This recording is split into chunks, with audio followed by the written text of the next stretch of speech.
Bismillahirrahmanirrahim. Assalamualaikum warahmatullahi wabarakatuh. Alhamdulillah. Perkenalkan, nama saya Ali Kramikri, NPM 1804-1162, Fakultas Ilmu Sosial dan Ilmu Politik, Program Studi Ilmu Pemerintahan, mahasiswa semester 5 di Universitas Muhammadiyah. Baiklah, di video kali ini saya akan memaparkan tokoh-tokoh sejarah Muhammadiyah, tugas yang diberikan oleh Bapak Adi Putra Ode Aman. Tokoh-tokoh Muhammadiyah dalam sejarah Indonesia.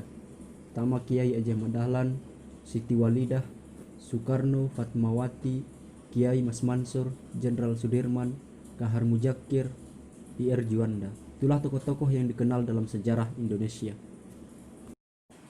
Sejarah Muhammadiyah. Berdirinya Muhammadiyah didirikan di Kampung Kauman, Yogyakarta pada 8 Zulhijjah 1330 Hijriah atau 18 November 1912 oleh Muhammad Darwis yang kemudian dikenal dengan Kiai Haji Ahmad Dahlan. Dilansir dari situs resmi Muhammadiyah, setelah Kiai Haji Ahmad Dahlan menunaikan ibadah haji ke Tanah Suci, beliau memulai menyampaikan benih pembaharuan di tanah air. Gagasan pembaharuan itu diperoleh Kiai Haji Ahmad Dahlan setelah berguru kepada ulama-ulama Indonesia yang bermukim di Mekkah.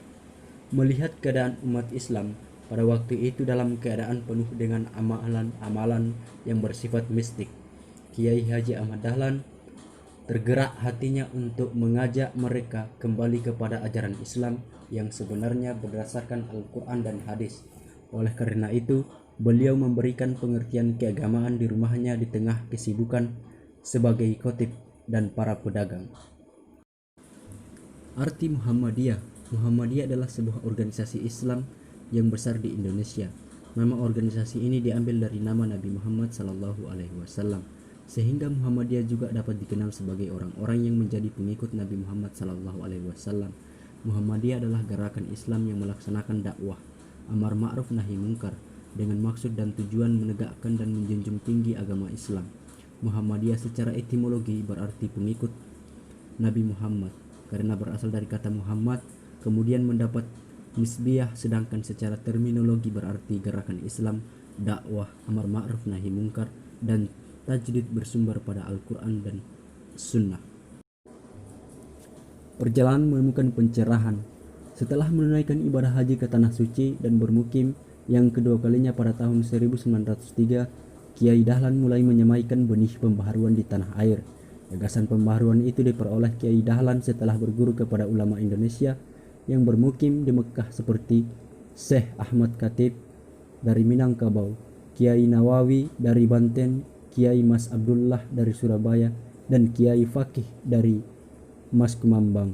Juga setelah membaca pemikiran-pemikiran para pembaharu Islam seperti Ibnu Taimiyah, Muhammad bin Abdul Wahab, Jamaluddin Al-Afghani, Muhammad Abdullah, dan Rashid Ridho. Faktor subjektif.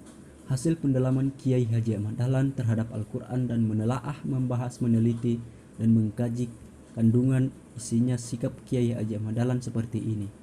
Sesungguhnya dalam rangka melaksanakan firman Allah Subhanahu wa Ta'ala sebagaimana yang tersimpul dalam surah An-Nisa ayat 82 dan surat Muhammad ayat 24, yaitu melakukan tadabbur atau memperhatikan dan mencermati dengan penuh ketelitian terhadap apa yang tersirat dalam surat atau ayat.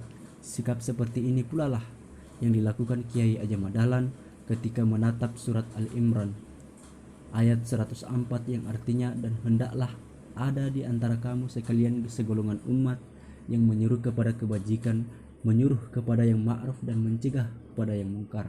Merekalah orang-orang yang beruntung. Memahami seruan di atas, Kiai Haji Ahmad Dahlan tergerak hatinya untuk membangun sebuah perkumpulan organisasi atau persyarikatan yang teratur dan rapi, yang tugasnya berkhidmat pada melaksanakan misi dakwah amar ma'ruf nahi mungkar di tengah masyarakat kita.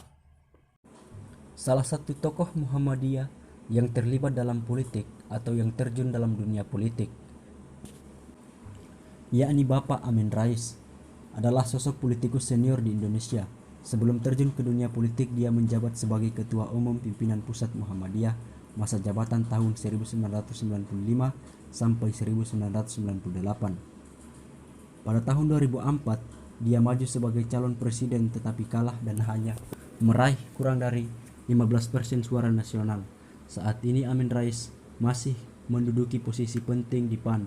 Dia menjadi Ketua Dewan Kehormatan Partai Amanat Nasional.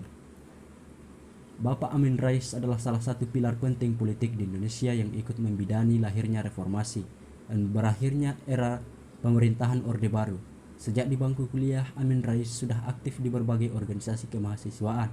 Di antaranya adalah menjadi salah satu pendiri Ikatan Mahasiswa Muhammadiyah dan menjabat sebagai sekretaris lembaga dakwah Himpunan Mahasiswa Islam di Yogyakarta. Mengikuti keinginan ayahnya, Amin Rais mengambil kuliah bidang politik di Universitas Gadjah Mada. Ternyata memang di bidang inilah Amin Rais berkembang pesat. Skripsinya yang menyoroti politik luar negeri Israel berhasil mendapatkan nilai A dan Amin Rais berkesempatan melanjutkan studi hingga program doktoral di beberapa universitas ternama luar negeri. Disertasinya menyoroti soal Timur Tengah dan semakin memperdalam dua bidang kajian yang sangat lekat dengan hidupnya Amin Rais, yaitu politik dan Islam. Karir Amin Rais yang pertama yaitu menjadi Ketua MPR, kemudian menjadi Ketua Umum Partai Amanat Nasional, Ketua Muhammadiyah, anggota grup kelima Dewan Riset Nasional, peneliti senior di BPPT, Direktur Pusat Kajian Politik, Wakil Ketua Muhammadiyah, Asisten Ketua Ikatan Cendekiawan Muslim Indonesia, Pengurus Muhammadiyah, dosen pada FISIP UGM. Itulah karir Amin Rais.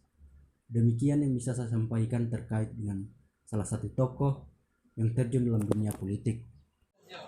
Demikian yang bisa saya paparkan terkait dengan tokoh-tokoh sejarah Muhammadiyah. Saya akhiri, billahi taufiq wa hidayah. Wassalamualaikum warahmatullahi wabarakatuh.